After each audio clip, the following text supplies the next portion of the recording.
एक सहाबी अल्लाह के नबी के पास आए और आकर कहा कि अल्लाह के रसूल,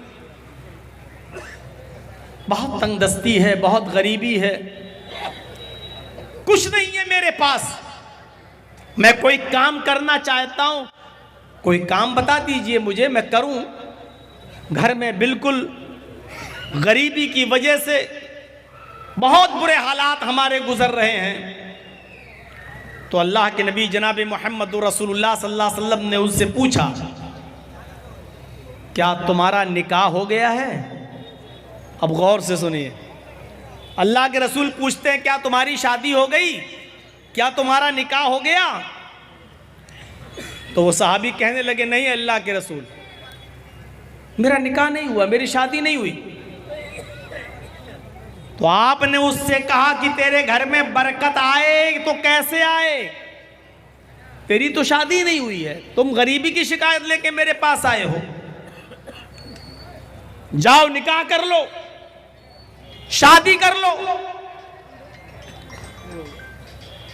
कहा कि अल्लाह के रसूल, शादी करने से घर में बरकत हो जाएगी?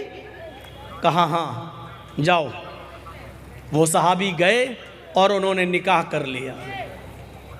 अब गौर से सुनिएगा, जब निकाह कर लिया तो 1 हफ्ते के बाद आए, 15 दिन के बाद आए, 15 दिन के बाद कहा अल्लाह के रसूल निकाह कर लिया है, आपने कहा कुछ हालात सुधरे?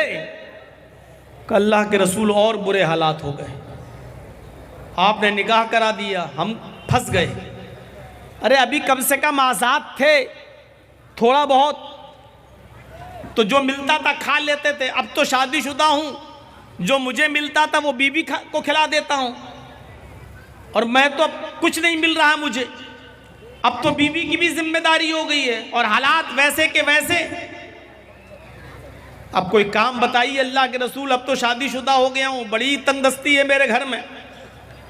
अल्लाह के नबी ने थोड़ी देर सोचा और सोचने के बाद आपने उनसे फरमाया, ऐ नौजवान, एक काम करो, तुम एक निकाह और कर लो। कहा अल्लाह के रसूल, आप क्या कह रहे हैं? एक शादी कर ली मैंने, अंजाम देख लिया, अब आप कह रहे हैं एक और कर लो? आपने कहा नहीं नहीं नहीं, ज़रूर कुछ दाल में काला, पता नहीं खैर बरकत कैसे नहीं हो रही। शादी के बाद तो बीवी खैर बरकत लेके आती है, एक औरत खैर बरकत के दरवाजे खोल देती है, फिर क्या बात है तुम्हारे घर में बरकत नहीं? नहीं, तुम एक और शादी। ठीक है, आप कह रहे हैं तो आपकी बात गलत थोड़ी होगी, मैं कर लेता हूँ एक और शादी।